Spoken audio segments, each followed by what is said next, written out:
آج سے 1000 سال قبل جزیرہ عرب کی جنوبی علاقہ میں یمن کے گرد و نواح میں ایک شہر آباد تھا جسے سبا کہتے تھے، اور وہاں آباد لوگوں کو قوم سبا کہہ کر پکارا جاتا تھا۔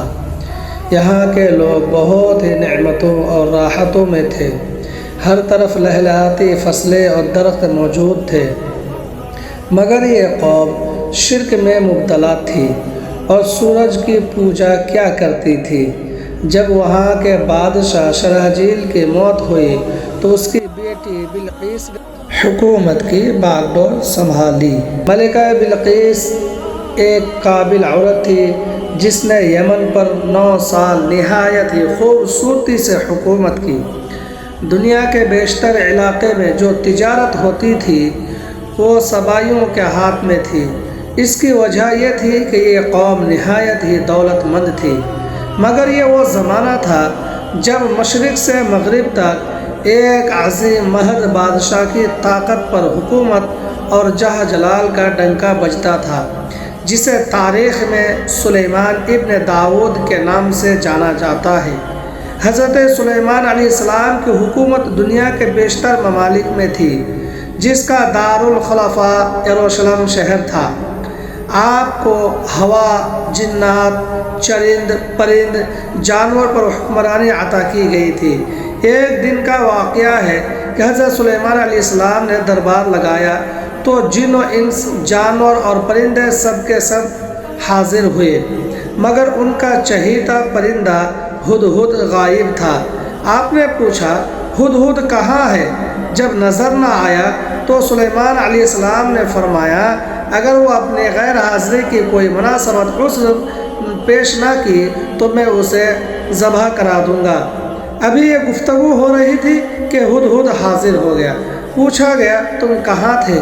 تو ہدہد نے بڑے احترام سے جواب دیا کہ اللہ کے پیغمبر، میں اڑتے اڑتے ایسے ملک پہنچ گیا جہاں لوگ شرک میں مبتلا ہے، وہ آگ اور سورج کی پوجا کرتے ہیں۔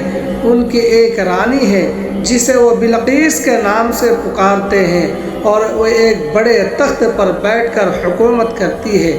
یہ ان کے تخت میں قیمتی ہیرے جواہرات جڑے ہوئے ہیں، اور ان کے پاس تمام آرائش و نمائش موجود ہے۔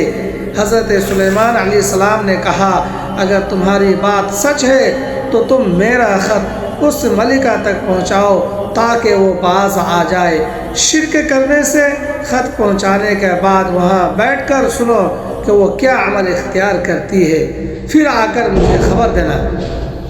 پھر آپ نے خط روانہ کیا، جو کچھ یوں تھا، شروع اللہ کے نام سے جو بڑا مہربان اور رحم فرمانے والا ہے۔ عزت والا خط سلیمان ابن داؤد کی جانب سے ملکہ سبا بلقیس کی طرف ہے۔ جو ہدایت کی پیروی کرے اس کے لیے سلامتی ہے۔ مجھ پر غلبہ کی خواہش نہ کرو، میرے مقابلے میں سرکشی اختیار نہ کرو، بلکہ فرما بردار اور مطیع ہو کر میرے پاس آ جاؤ۔ یہ خط دراصل ملکہ سبا اور اس کے قوم کی طرف دعوت اسلام تھی۔ ہدہد نے یہ خط ہی لے جا کر ملکہ بلقیس کے گود میں گرا دیا۔ ملکہ بلقیس کے دربار میں اس وقت 300 کے قریب سردار بیٹھے تھے۔ انہوں نے جب یہ خط پڑھا تو طیش میں آ گئے اور کہا کہ ہماری توہین ہے، ہمیں سخت جواب دینا چاہیے۔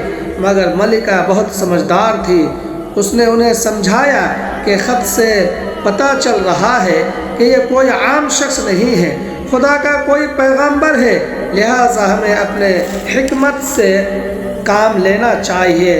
اس نے کہا کہ میں سلیمان علیہ السلام کی طرف ایک تحفہ بھیجتی ہوں، اگر انہوں نے قبول کر لیا تو وہ بادشاہ ہے، میں اس سے جنگ کروں گی، لیکن اگر انہوں نے تحفہ قبول نہ کیا تو میں اس کی پیروی کروں گی، کیونکہ وہ نبی ہے۔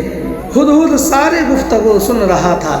اس نے آ کر حضرت سلیمان علیہ السلام کو ساری باتیں بتا دی۔ حضرت سلیمان علیہ السلام نے جنات کو حکم دیا کہ شہر میں داخل ہونے والے راستے پر سونے چاندی کا اینٹوں کا فرش بچھا دو۔ راستے کے دونوں جانب عجیب الخلقت جانور کھڑے کر دیے جائے، سلطنت کی تمام کرسیاں سونے کی کر دی جائے، دربار کو ہیرے جواہرات سے مزین کر دیا جائے۔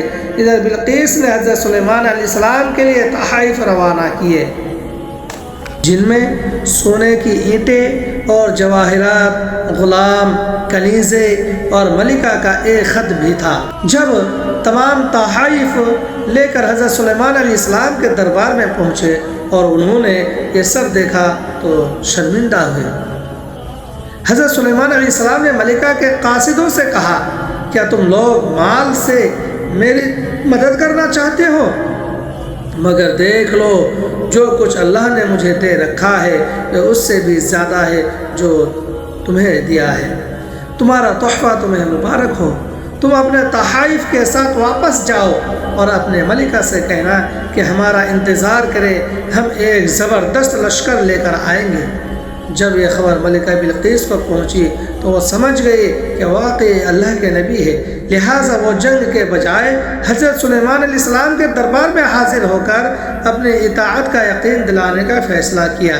جب حضرت سلیمان علیہ السلام تک یہ پیغام پہنچا تو آپ نے اپنے درباریوں سے کہا کہ تم میں سے کون ہے جو ان کے مطیع ہو کر آنے سے پہلے ملکہ کا تخت اٹھا کر میرے پاس لے کر آئے گا؟ ایک دیو ہکل جن نے کہا، آپ کے دربار کو برخاست کرنے سے پہلے میں اسے لا سکتا ہوں، میں اس کام کی پوری قوت رکھتا ہوں اور امانت دار بھی ہوں۔ پھر اور ایک شخص جس کے پاس کتاب علم تھا، اس نے کہا کہ میں یہ تخت آپ کے پلک جھپکنے سے قبل لا سکتا ہوں۔ پھر حضرت سلیمان علیہ السلام نے اس تخت کو اپنے پاس رکھا ہوا دیکھا تو پکار اٹھے، اے میرے پروردگار کا فضل ہے تاکہ وہ مجھے آزمائے کہ میں شکر ادا کرتا ہوں یا ناشکری، اور جو شکر کرتا ہے اس کا شکر اپنے لیے مفید ہے، اور اگر کوئی ناشکر کرے